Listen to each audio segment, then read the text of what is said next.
brought to you by Nova शुद्ध घी। जब जब खाए दिल खुश हो जाए, सदियों का नोवा शुद्ध देसी घी, सपना स्वस्थ भारत का।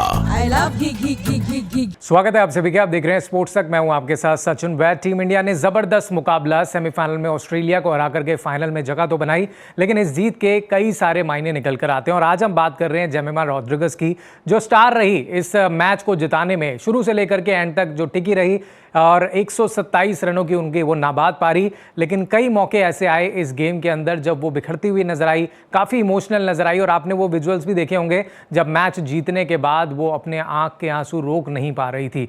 और वही चीज़ देखने को मिली पोस्ट मैच भी, जब उनसे सवाल किए गए वो किस तरीके से इस जीत को देखते हैं, क्या मायने रखते हैं। और साथ ही उन्होंने ये भी शेयर किया कि वो लगातार एंग्जाइटी से भी होकर गुजर रही थी और किस तरीके से वो उससे बाहर आ पाई और टीम इंडिया को उन्होंने मैच जिताया। सब पर उन्होंने बात करी। एक एक करके आपको स्टेटमेंट्स दिखाते हैं। सबसे पहले जेमिमा रोड्रिगस की जो ज़बरदस्त परफॉर्मेंस उनका रहा, जिसके चलते वो एक उम्मीद बनी रही थी इंडिया की एंड तक, और उन्होंने मैच जिताया भी, लेकिन आसान नहीं था यहाँ तक पहुँचना। आपको दिखाते हैं तो ये देख सकते हैं आप। सबसे पहले अगर हम बात करें, Jemimah Rodrigues thanked her family for their support, यानी कि शुक्रिया अदा किया उन्होंने। Firstly I want to thank Jesus, I could not have carried it alone. Thanks to him, to my dad and my mum and everyone who have carried me last 6 months have been tough. उन्होंने बताया पिछले 6 महीने इतने मुश्किल थे, लेकिन उस समय मेरे पेरेंट्स मेरे साथ थे और मुझे अपने जीसस पर जो था बहुत यकीन था और उनका मैं शुक्रिया अदा करती हूँ। साथ में उन्होंने ये भी बोला, I didn't know I was batting at 3, मुझे ये नहीं पता था कि मैं नंबर 3 पर बल्लेबाजी करने आ रही हूँ। The discussion was going on and I said let me know, मुझे बता दीजिएगा, मैंने उनसे बोला। 5 minutes बिफोर, यानी कि 5 मिनट पहले मुझे पता लगा कि मैं नंबर 3 पर बल्लेबाजी कर रही हूँ। उसके बाद आप देखिए, it was not about proving myself but it was about taking India home, we have lost in crunch situation. यानी कि वो दर्द साफ तौर पर झलक रहा था कि भाई कितनी मरतबा ऐसा हुआ है क्रंच सिचुएशन में, नॉकआउट गेम्स में हम पहुंचते पहुंचते रह जाते हैं और हार जाते हैं, और मेरा ध्यान पूरा ये था कि इंडिया को जिताना है। और दिखाते हैं आपको आगे उन्होंने क्या कुछ कहा है, ये आप देख सकते हैं। उन्होंने कहा है कि गोइंग थ्रू एन एंग्जाइटी, यानी कि एन एंग्जाइटी की वो शिकार थी। साफ तौर पर उन्होंने लगा, I will be very vulnerable here because I know someone watching might be going through the same thing. ये उन्होंने तब बोला जब वो पोस्ट मैच प्रेस कॉन्फ्रेंस जब हुई, वहाँ पर वो आई, तो उन्होंने कहा कि मुझे पता था कि कोई ना कोई ज़रूर इस चीज़ से होकर के गुजर रहा है। आई was going through a lot of anxiety at the start of the tournament की शुरुआत से ही लगातार वो एंग्जाइटी में थी, काफ़ी ज़्यादा परेशान थी। आई यूज टू कॉल माई मम and cry the entire time, मैं अपनी मम्मी से बात करती थी और अपने दोस्तों से बात करती थी, because when you are going through an anxiety you just feel numb, आपको नहीं पता लगता है कि आगे क्या करना है। लेकिन उन्होंने बताया कि भाई उनके परिवार वालों ने उनको बहुत सपोर्ट किया। साथ ही में उन्होंने कहा, reading the Bible encourage me in tough time, यानी कि बाइबल को रीड करके उनको काफ़ी ज़्यादा एनकरेजमेंट मिली। साथ ही में it says weeping may endure for a night but Joy comes in the morning, यानी कि कहने का मतलब यह है कि आप लगातार जो मेहनत कर रहे हैं उसको करते रहे और आपका वक्त ज़रूर आता है।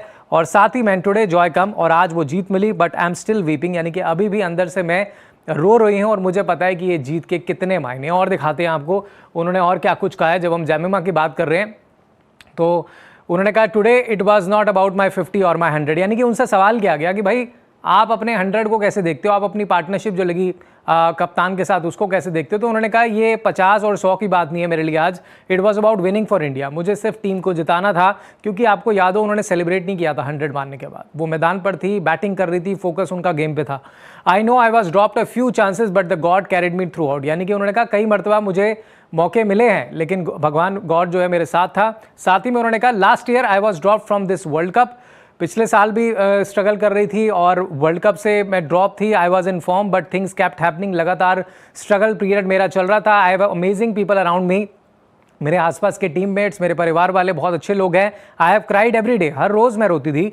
आई was going through an anxiety, it was a challenge for me, I just had to show up every day and God carried me through, यानी कि शुक्रिया उन्होंने वो दिखाया और कि किस तरीके से मैं यहाँ से बाहर आ सकी हूँ। साथ में initially I keep talking to myself in that I was just murmuring one scripture from the Bible, it says stand still and God will help you, यानी कि वो लगातार अपने को कॉन्फिडेंस देने के लिए बोल रही थी कि मैं यहाँ पर खड़ी रहूँ और मेरी मदद ज़रूर की जाएगी। I just try to stay till the calm, in the end to see India winning by the 5 wickets, I could not stop myself, यानी कि अंत तक लड़ाई जो थी वो जारी रही। और हमने मैच जीता 5 विकेटों से। और फिर मैं अपने इमोशंस को, अपने आंसुओं को रोक नहीं पाई, क्योंकि ये बरसों की लड़ाई थी, बरसों का स्ट्रगल था, ना सिर्फ इनका बल्कि टीम इंडिया का।